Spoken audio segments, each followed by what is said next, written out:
What's up, KFG gang? It's your boy Big Boy John 25 and today I'm gonna do my AEW Dynamite review and highlights you guys to hit that like button and hit that red button. Let's get started.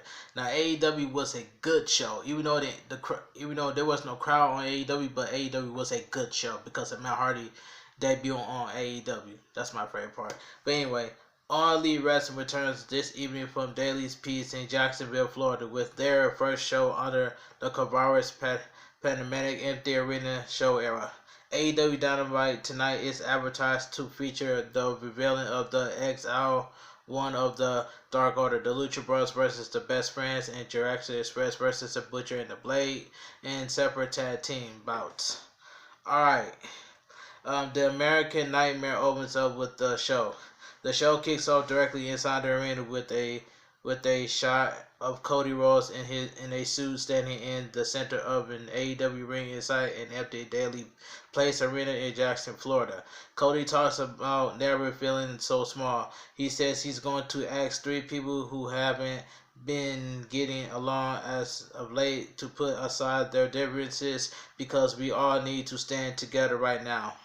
He continues to address the coronavirus pandemic, claiming we can't live in fear, we have to feel alive. Cody goes on to talk about the anger between Jackson and Hangman Adam Page last week. He says they needed to overcome it to succeed at Blood and Guts. The American Nightmare goes on to talk about Hangman Page, who is sarcastically says he is tired of putting over nothing again, how he expected him to be the original AEW World Champion because he was so good. He says nothing is owed to him, so he needs to quit acting like it. Now he talks about Kenny Omega. He says he respects that like him. Omega doesn't want to be the bridesmaid. He says whoever is number 1A and no one B between the two is not important. He says what is important is that he needs Omega right now. He says he needs the old Omega. He says he needs the elite right now. He needs the elite to be elite. Kenny Omega and Mac Jackson and Heyman Adam Page talk with Cody. With that said, out comes Kenny Omega and one of the Young Bucks.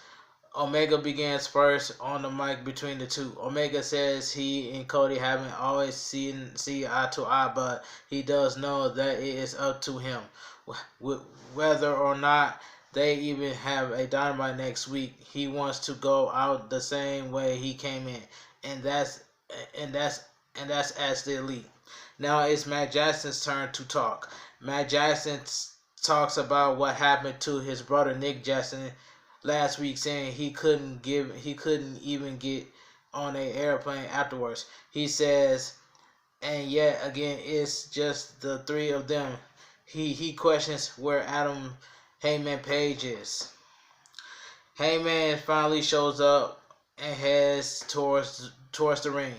Before he steps in the ring, Matt says he's asking him as a man tonight and at Blood and Guts. He will stand with the elite. Heyman doesn't say anything, but nods his head and raises a mixed drink he was holding while listening to Matt from the entranceway. He turns around and exits. Omega says he wants to address the audience now. He says he can't see them or feel their energy in the building, but he's ready to give them the best episode of AEW Dynamite regardless. He says, so God, you know what? Let's start Dynamite. With that said, the lights come up, the pyro explodes on fire. Fire promo erupts as the camera pans over to the announcers trio of Jim Ross, Taz, and the Excalibur, the special commentary team for this week. Jim Ross, Taz, and the Excalibur runs down tonight's action. The announcers trio runs down some of the action scheduled for tonight's special empty arena. edition of AEW Dynamite from daily placed in Jacksonville, Florida.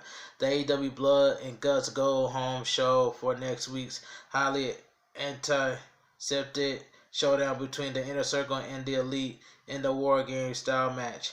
Death Triangle Vantage. From there, the announcers talks about the new trio of Death Triangle, the Bastard Pack and the Lucha Bros, Pentagon Jr., Ray Phoenix. With that said, they introduced a special video package highlighting the history that led to their union. Tony Schiavone interviews MJF and Shawn Spears. Now we shoot back live inside Daily Place where Tony Schiavone is with Maxwell Jacob, Fredman, MJF, and the chairman of AEW, Shawn Spears. Schiavone grills MJF, who is the only one to do any talking about potential gambling. MJF acts outraged, as does Spears, until MJF whispers in Schiavone's ear about inquiring as to whether or not he wants any action. Best Friends versus Lucha Bros. This match was good. Now we head to the ring for our first match of the evening. The theme music of the Best Friends played, and out comes Chucky T and Trent, accompanied by Orange Cassidy. Their tag team bouts against the Lucha Bros is up first in the ring here at AEW Dynamite. Out next, their opponents for tonight's the Lucha Bros makes their way to the ring as cool firepower explodes on Orange Cassidy makes his way over to join JR Taz and Excalibur on commentary for this match. The duo of MJF and Shawn Spears are still in the stand, making a tons of noise as the appearing crowd of fans for this match. MJF is yelling, "Let's go, Mask Guys! Let's go, Mask Guys!" in the early going as Ray Phoenix dominates the early action. Trent is taking over things in the ring now as a big back elbow floors Ray Phoenix as a big drop kick is nailed by Chuck Taylor for a near fall before he tags Trent right back in. Trent comes off the top rope with a double axe handle now as the announcers pointed out that Pentagon has been kept on the apron the entire time. Third is fair. We see Jake the Snake Roberts and Lance Archer make their way to the stand now as they take a seat behind MJF and Shawn Spears as the audience for this match, doubling in size as the pace in the ring picks up. We see another shot of Orange Cassidy sitting in a chair at ringside. To the surprise of nobody, he has not said a word, despite putting a headset on when first sitting down with next to JR Taz and Excalibur.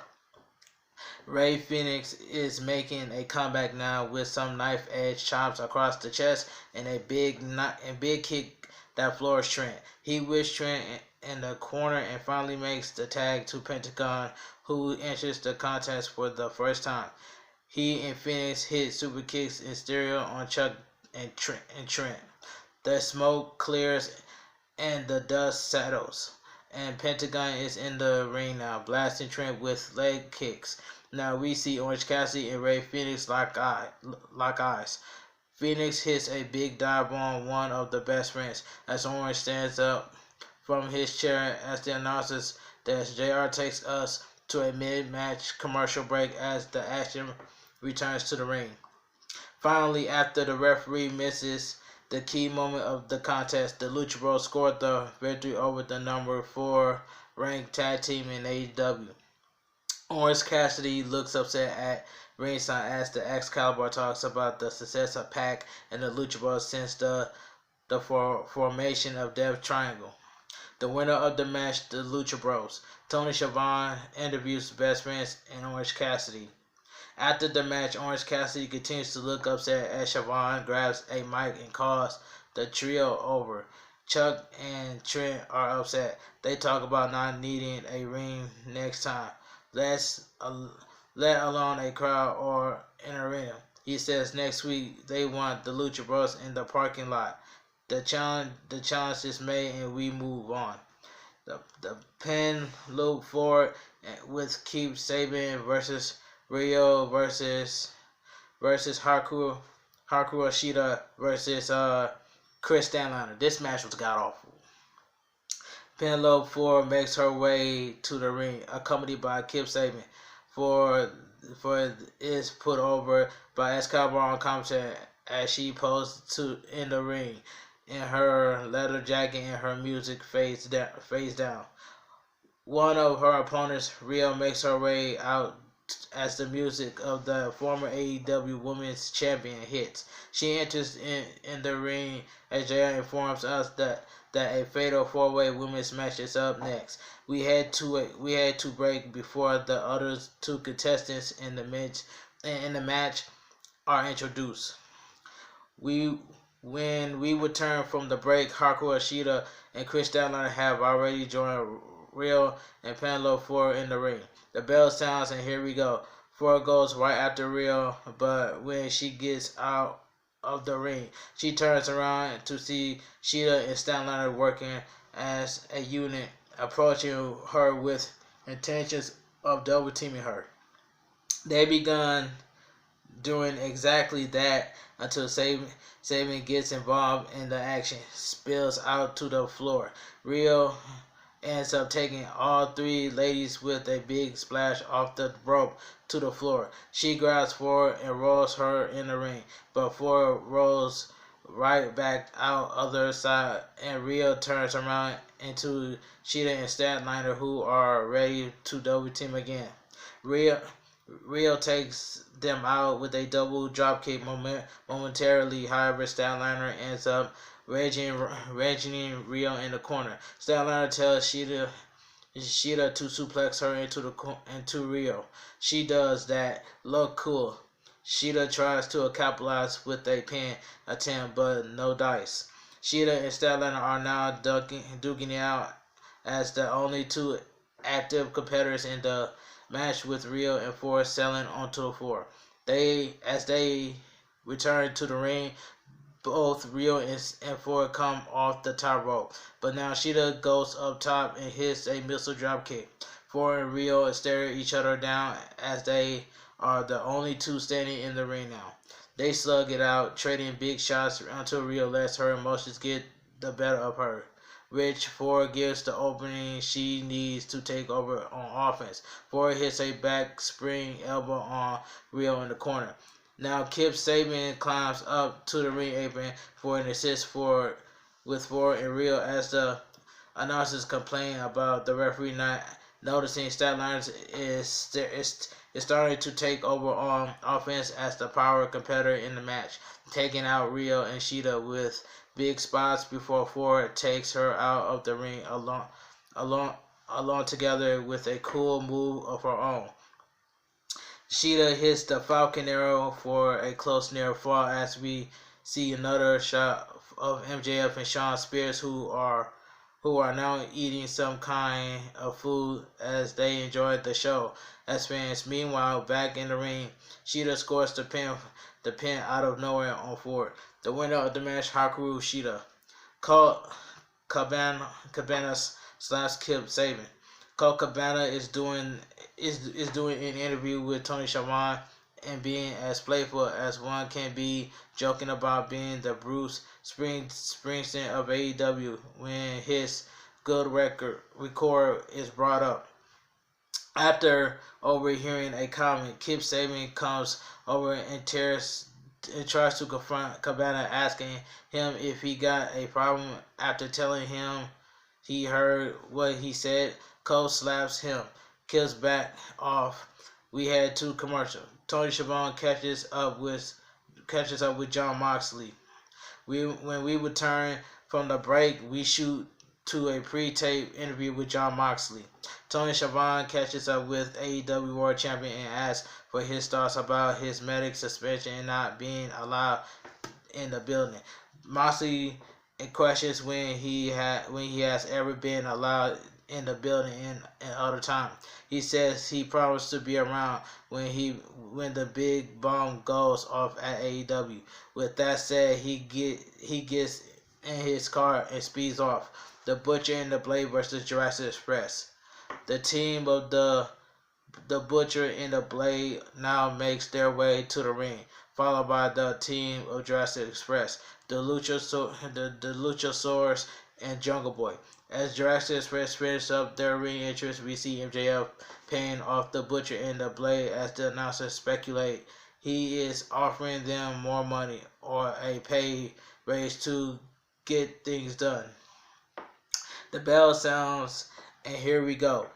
Jungle Boy and the Blade kick things off for their respective teams. Jungle Boy quickness helps him jump off to an early offense advantage.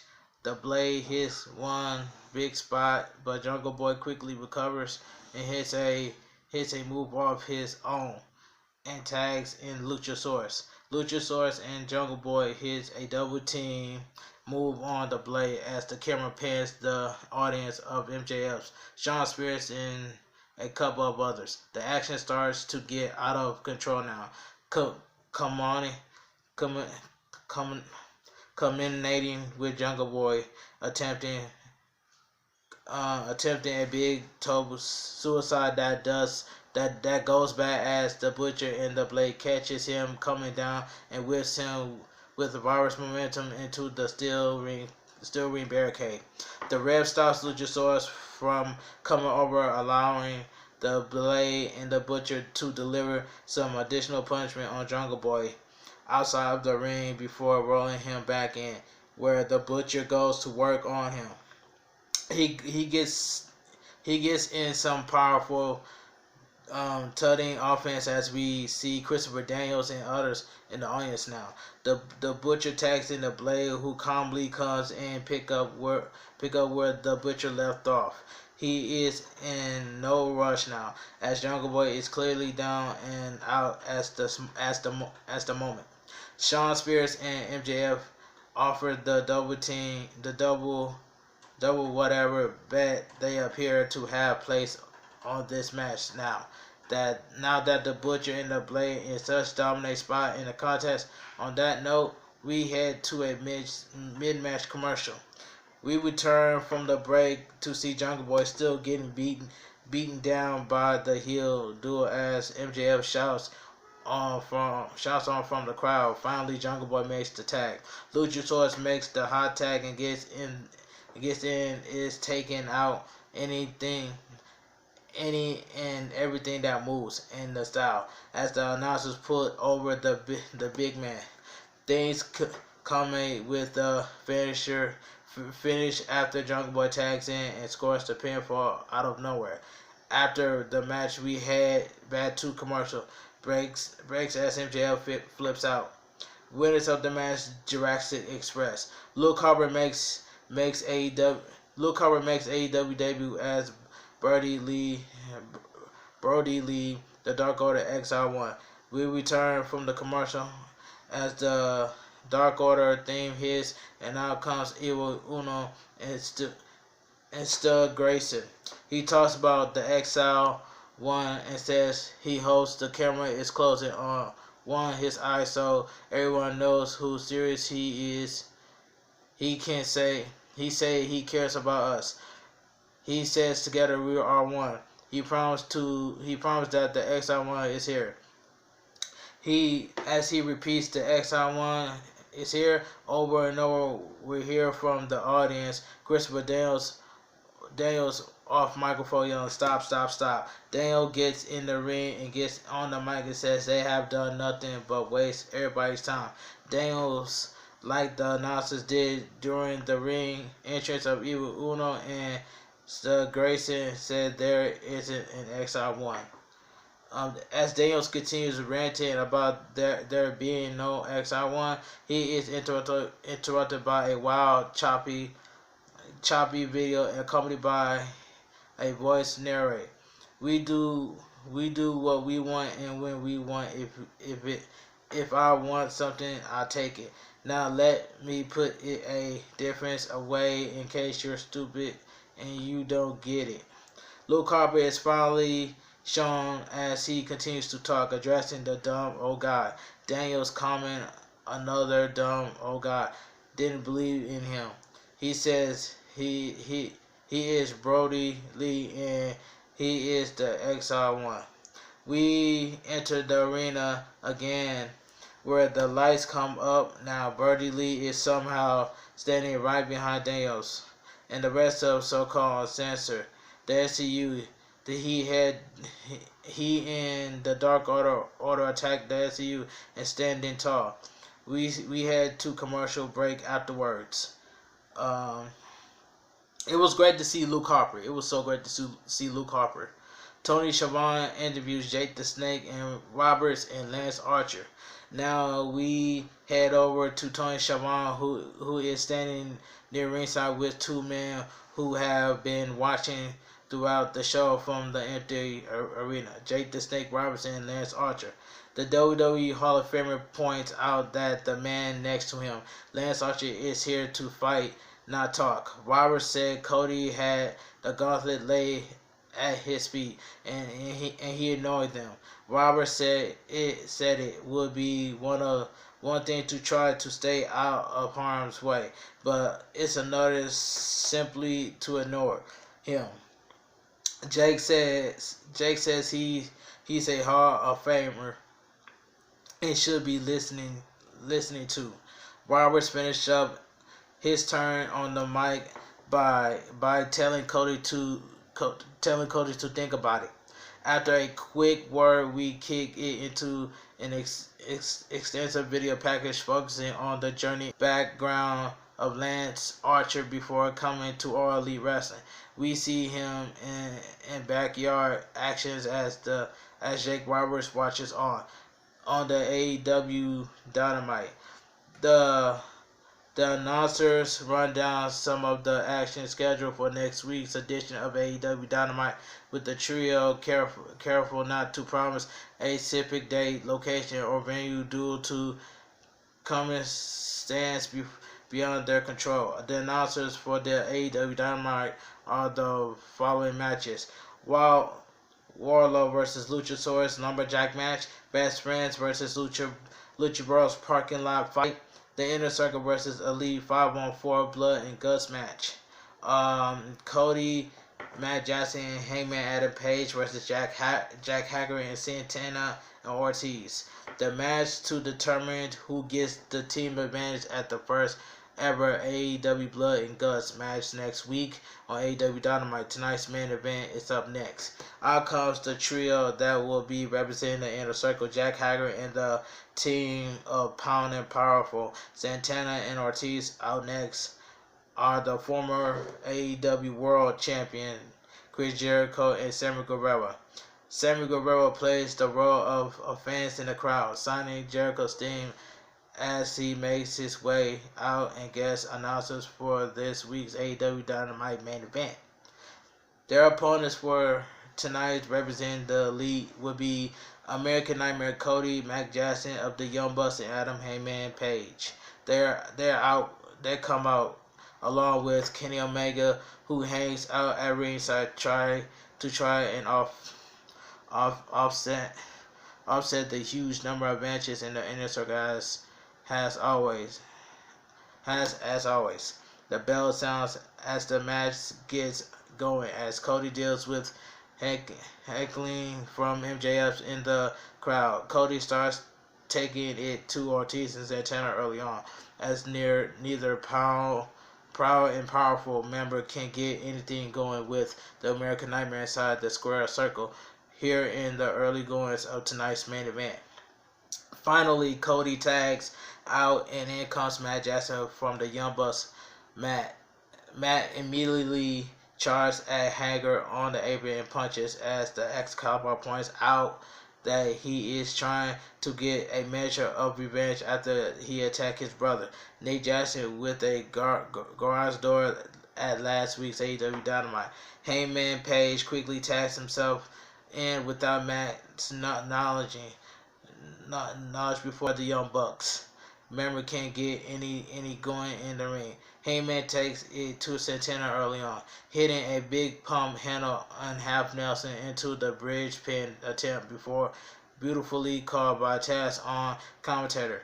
Speaking of commentators, the camera pans over to show an arguing Jericho bragging about not being able to go into a match against his crew with any um, uh, any emotionally or emotions involved, or it will backfire every time. Jericho now puts over the sexiness of the Spanish god of the inner circle until JR jumps into take us to a mid-match commercial break.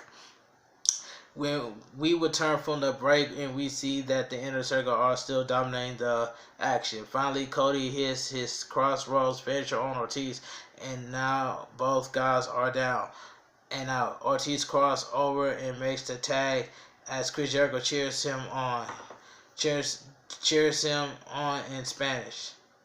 Cody is not as lucky as he is cut off and stopped before he can tag in a fresh man from the elite team to take over for the babyface team.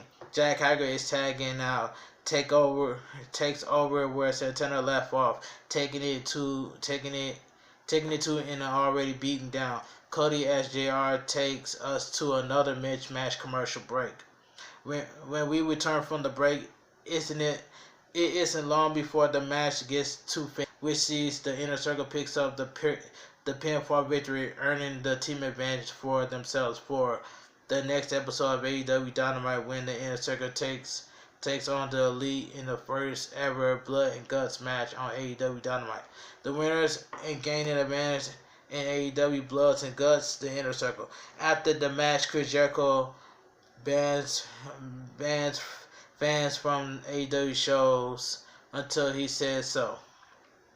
Once the match is over, the inner circle cheers and celebrates as the entrance stage. Chris Jericho grabs a mic and demands the music to be cut off so he can talk. The former league champion says that he is officially banning fans from all future AEW shows until he says so. He says the world can change tomorrow, but fans are still banned from all AEW shows until he says so, because he doesn't want some fans chanting for Cody, screwing things up. He goes on to glow about the dominance of the inner circle and brags that with Nick Jackson out of the match due to his internal injuries, they will enjoy a 5-on-4 advantage. Now they will also join the advantage of gaining the first member of their team in the contest after winning tonight's main event. Jericho goes on to talk trash about Brandy Rhodes, who he spots at ringside before he can say much, he sees a drone flying its way towards the ring. Matt Jackson hops on the microphone and says he recently made a phone call to a friend who owes him a favor with. That said, we see Matt Hardy standing in the raffles as some cool piano music plays. That was a good one by AEW. But anyway, let me continue. AEW Dynamite goes off the air on the note. We hope you enjoy our coverage. Thanks for joining us tonight, and make sure to check back next week for AEW Dynamite's results. AEW was a good show because Matt Hardy shows up and Luke Harper shows up. I'm glad they played the piano on AEW Dynamite because AEW Dynamite knocked this one out of the park. And I know DJ Storms and TM161 and Desmond agrees with me in the comment section that AEW knocked this one out of the park because of Matt Hardy and Luke Harper joined AEW. I love that. AEW was a fantastic show. But I'm glad I'm back, guys, man. If you guys enjoyed my AEW Dynamite review and highlights, please drop a like on this video. Comment down below what you guys think about AEW Dynamite, because this Dynamite was a fantastic show. They knocked this one out of the park. My Twitter, my Instagram, my My TikTok will be down below in the description. Please follow me on Instagram, my BigBoyJohnny25, on Twitter, Instagram at BigBoyJohnny25. My Twitter is BigBoyJohnny25. My TikTok is BigBoyJohnny25. The links will be down below in the description. That's all I gotta say about that. You guys have a great night. I'll see you guys in the next video. And oh yeah, April 3rd, I will go live for my Universe Mode WrestleMania 36 on my Universe Mode. It's going to be a good one. You guys don't want to miss that. But anyway, I'll talk to you guys later. KFG Gang, and I'm out of here.